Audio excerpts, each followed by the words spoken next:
ಎಲ್ಲ ನನ್ನ ಪ್ರಿಯ ಪ್ರೇಕ್ಷಕರಿಗೆ ನಮಸ್ಕಾರ. ಎಲ್ಲ ಕ್ಷೇಮವಾಗಿದ್ದೀರಾ ಅಂತ ಭಾವಿಸ್ತೀನಿ. ನೋಡಿ, ಅತಿಥಿ ಉಪನ್ಯಾಸಕರ ಹುದ್ದೆಗೆ ಅರ್ಜಿ ಆಹ್ವಾನವನ್ನ ಮಾಡಿದರೆ ಸೇವಾನುಭವ, ವಿದ್ಯಾರ್ಹತೆ ಆಧರಿಸಿ ಆಯ್ಕೆ ಮಾಡ್ಕೋತಾ ಇದ್ದಾರೆ. ಆನ್ಲೈನ್ ಮತ್ತೆ ಕೌನ್ಸಿಲಿಂಗ್ ಮೂಲಕ ನೇಮಕ ನೇಮಕವನ್ನ ಮಾಡ್ಕೋತಾ ಇದ್ದಾರೆ. ನೋಡಿ, ವೇಳಾಪಟ್ಟಿ ಏನಪ್ಪಾ ಅಂತಂದ್ರೆ, ಅರ್ಜಿ ಸಲ್ಲಿಕೆ ತಿದ್ದುಪಡಿಗೆ ಕೊನೆಯ ದಿನ ಜುಲೈ 18, ತಾತ್ಕಾಲಿಕ ಮೆರಿಟ್ ಪಟ್ಟಿ ಪ್ರಕಟ ಜುಲೈ 19, ತಾತ್ಕಾಲಿಕ ಪಟ್ಟಿ ಪ್ರಕಟ ತಿದ್ದುಪಡಿಗೆ ಅವಕಾಶ ಮತ್ತೆ ಜುಲೈ 19ರಿಂದ 22, ತಾತ್ಕಾಲಿಕ ಕಾರ್ಯಭಾರ ಪ್ರಕಟ ಜುಲೈ 25, ಕೌನ್ಸಿಲಿಂಗ್ ಮೆರಿಟ್ ಪಟ್ಟಿ ಕಾರ್ಯಭಾರ ಪ್ರಕಟ ಜುಲೈ 26, ಕಾಲೇಜು ಆಯ್ಕೆ ಮಾಡಿಕೊಂಡ ಅಭ್ಯರ್ಥಿಗಳ ಪಟ್ಟಿ ಪ್ರಕಟ ಜುಲೈ 28. ನೋಡಿ, ವಿಷಯ ಏನಪ್ಪಾ ಅಂತಂದ್ರೆ, 2026-27ನೇ ಸಾಲಿನ ರಾಜ್ಯದ ಕಾಲೇಜು ಶಿಕ್ಷಣ ಇಲಾಖೆ ವ್ಯಾಪ್ತಿಯ ಸರ್ಕಾರಿ ಪ್ರಥಮ ದರ್ಜೆ ಕಾಲೇಜುಗಳಲ್ಲಿ ಸರ್ಕಾರಿ ಸಂಸ್ಕೃತ ಹಾಗೂ ಚಿತ್ರಕಲಾ ಕಾಲೇಜುಗಳ ಒಳಗೊಂಡಂತೆ ಅತಿಥಿ ಉಪನ್ಯಾಸಕರು, ಅತಿಥಿ ಗ್ರಂಥಪಾಲಕರು ಹಾಗೂ ಅತಿಥಿ ದೈಹಿಕ ಶಿಕ್ಷಣ ನಿರ್ದೇಶಕರನ್ನ ತಾತ್ಕಾಲಿಕವಾಗಿ ಆಯ್ಕೆ ಮಾಡ್ಕೊಳ್ಳೋದಿಕ್ಕೆ ಆನ್ಲೈನ್ ಮೂಲಕ ಅರ್ಜಿಯನ್ನ ಕರೆದಿದ್ದಾರೆ. ಕಾಯಂ ಉಪನ್ಯಾಸಕರಿಗೆ ಕಾರ್ಯಭಾರ ಹಂಚಿಕೆ ಮಾಡಿದ ನಂತರ ಉಳಿಕೆಯಾಗುವ ಬೋಧನಾ ಕಾರ್ಯಭಾರಕ್ಕೆ ಅನುಗುಣವಾಗಿ ಅತಿಥಿ ಉಪನ್ಯಾಸಕರನ್ನ ನೇಮಕ ಮಾಡ್ಕೋತಾ ಇದ್ದಾರೆ. 2025-26ನೇ ಸಾಲಿಗೆ ಈಗಾಗಲೇ ಅರ್ಜಿ ಸಲ್ಲಿಸಿರುವ ಅಭ್ಯರ್ಥಿಗಳು ಮತ್ತೆ ಅರ್ಜಿ ಸಲ್ಲಿಸುವ ಅವಶ್ಯಕತೆ ಇಲ್ಲ. ಈಗ ಆಲ್ರೆಡಿ 25-26ರಲ್ಲಿ ಅರ್ಜಿ ಸಲ್ಲಿಸಿದ್ರೆ ಮತ್ತೆ ಇವಾಗ ಅರ್ಜಿ ಸಲ್ಲಿಸುವ ಅವಶ್ಯಕತೆ ಅಂತಕ್ಕಂಥದ್ದಿಲ್ಲ. ಆದ್ರೆ ಅರ್ಜಿಯಲ್ಲಿನ ಮಾಹಿತಿ ತಿದ್ದುಪಡಿ ಮಾಡೋದಿಕ್ಕೆ ಅವಕಾಶ ಇದೆ. ಹಾಗಂತ ಹೇಳ್ಬಿಟ್ಟು ಕಾಲೇಜು ತಾಂತ್ರಿಕ ಶಿಕ್ಷಣ ಇಲಾಖೆ ತಿಳಿಸಿದೆ.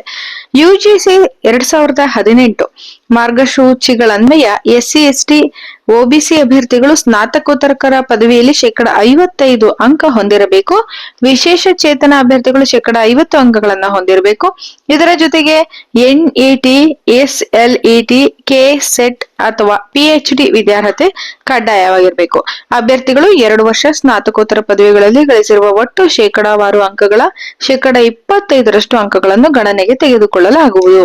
PhD ಪಡೆದಿದ್ರೆ 12 ಅಂಕ, NET ಆಗಿದ್ರೆ KSET, SLET ವಿದ್ಯಾರ್ಹತೆಗೆ 9 ಅಂಕ ಹಾಗೂ MPhil ವಿದ್ಯಾರ್ಹತೆಗೆ 6 ಅಂಕಗಳನ್ನ ನೀಡಲಾಗುವುದು. ಜೊತೆಗೆ ಹಿಂದಿನ ವರ್ಷಗಳಲ್ಲಿ ಸರ್ಕಾರಿ ಪ್ರಥಮ ದರ್ಜೆ ಕಾಲೇಜುಗಳಲ್ಲಿ ಅತಿಥಿ ಉಪನ್ಯಾಸಕರಿಗೆ ಸೇವೆ ಸಲ್ಲಿಸಿರುವ ಅವಧಿಗೆ ಪ್ರತಿ ಶೈಕ್ಷಣಿಕ ವರ್ಷಕ್ಕೆ 3 ಅಂಕಗಳಂತೆ ಗರಿಷ್ಠ 16 ವರ್ಷಗಳಿಗೆ 48 ಅಂಕಗಳನ್ನು ನಿಗದಿಪಡಿಸಲಾಗಿದೆ. ಅರ್ಹ ವಿಶೇಷ ಚೇತನ ಅಭ್ಯರ್ಥಿಗಳಿಗೆ ಹೆಚ್ಚುವರಿ 10 ಅಂಕಗಳನ್ನು ನೀಡುವ ಮೂಲಕ ಮೆರಿಟ್ ಪಟ್ಟಿ ಸಿದ್ಧಪಡಿಸಿದ್ದಾರೆ ಎಂದು ಇಲಾಖೆ ತಿಳಿಸಿದೆ.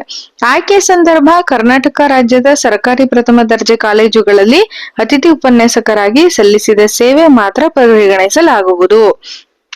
ನೋಡಿ, ಮತ್ತೊಮ್ಮೆ ಆಯ್ಕೆ ಸಂದರ್ಭದಲ್ಲಿ ಕರ್ನಾಟಕ ರಾಜ್ಯ ಸರ್ಕಾರಿ ಪ್ರಥಮ ದರ್ಜೆ ಕಾಲೇಜುಗಳಲ್ಲಿ